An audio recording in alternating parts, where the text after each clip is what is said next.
name is Aubrianne Adams, and I'm here to give my presentation on ways to prevent foodborne illnesses within your home. I have with me 4 family members and also 1 friend via Skype.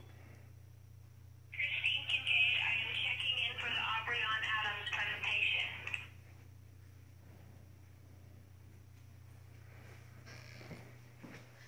So I'd like to talk to you today about a young man by the name of Chris Engle from Locust Grove, Oklahoma.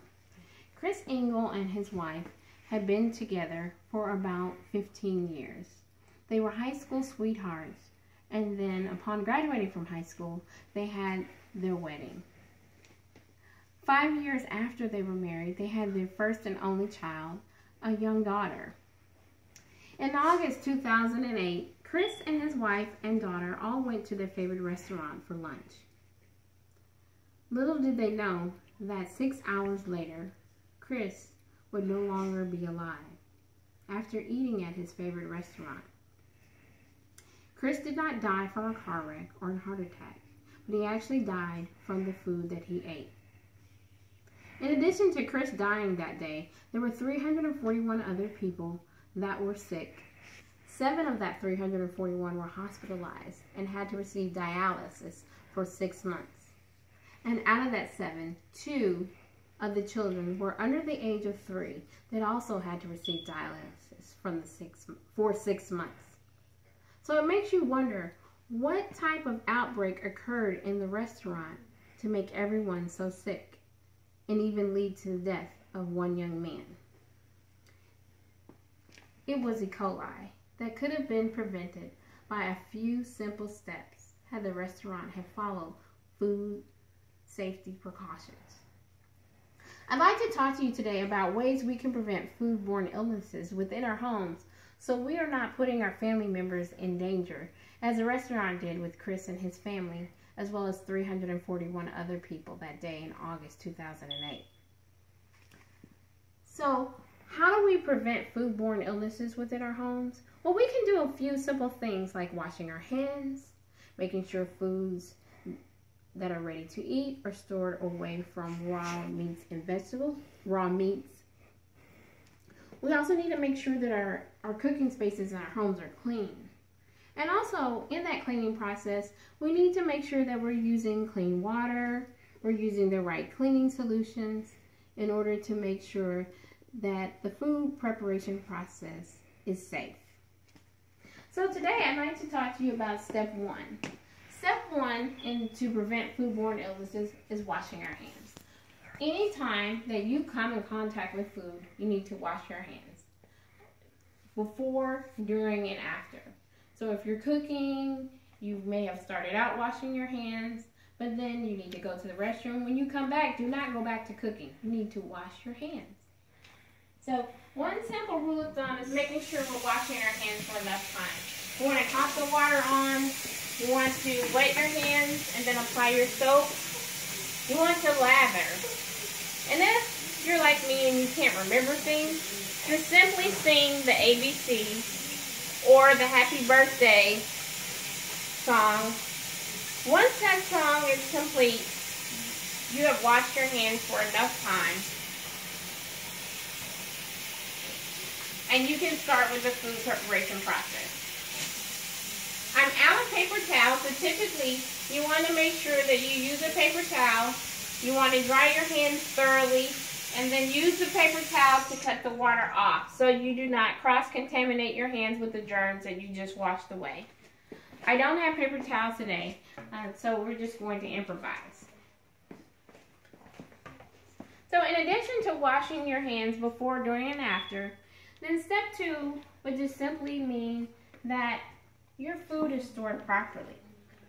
You want to make sure that your vegetables are separated away from any raw meats. In the case of Chris, as well as the restaurant patrons, they were exposed to E. coli through lettuce that became cross-contaminated with raw fish. They were both stored on the same shelf and then served to the restaurant patrons. One step that could have maybe been interceding to the cross-contamination is making sure that you wash your fruits and vegetables. They did not wash their hands before they prepared the salad. They then prepared the salad with raw fish next to the raw lettuce. And then instead of taking time and washing the lettuce, they just cut it up and served it to the patrons.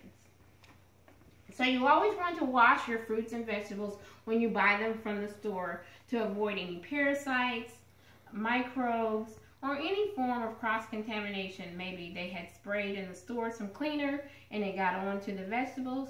So that is also a form of food poisoning. So you want to wash those before you serve them. Which brings me back to cleaner. Cleaner is also a form of cross-contamination that we can avoid food poisoning with.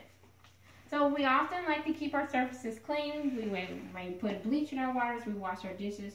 But if you use too much, if they're not rinsed thoroughly or properly, you can then poison your family with bleach or with many of the household chemicals that were meant to keep us safe. So we want to make sure that when we're using them, we use them in the proper way, in the proper amounts. Now that we've washed our hands, we know about food storage, and we know about keeping items clean. Let me show you an example of how cross-contamination can be created. As you can see, this is not very clean. And so if you have cooked in this last week, chicken, and you did not clean it, and you cook in it this week, there's a colony of E. coli waiting to make you sick or possibly kill you. So we must wash all of our products completely and thoroughly.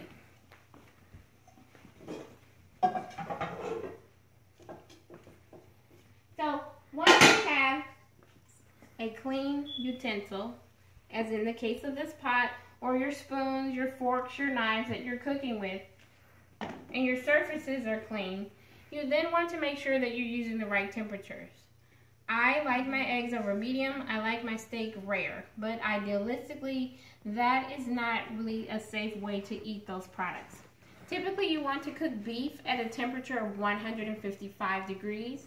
You want to cook eggs at 165, as well as chicken or pork. Safe holding temperatures can range between 135 and 165. I typically try to keep things around 165 just to be on the safe side.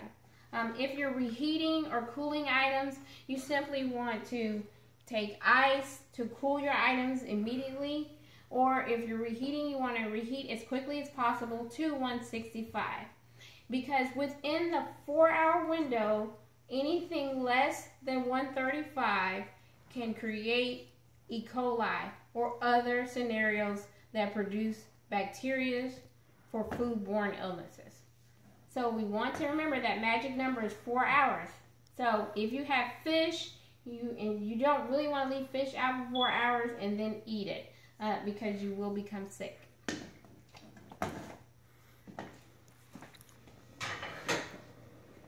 So that covers, for the most part, about foodborne illnesses and ways we can prevent them. It may seem short and it may seem simple, but a lot or many times people forget to take out the time. They come in, they're rushing because they want to cook for the kids. They don't wash their hands, they don't wash their vegetables. The kids put the groceries away and they throw the chicken right up there, right next to the strawberries.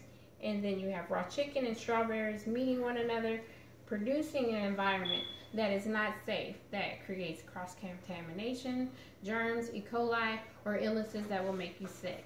And then you're trying to hurry up and wash your pots. The kids are fighting.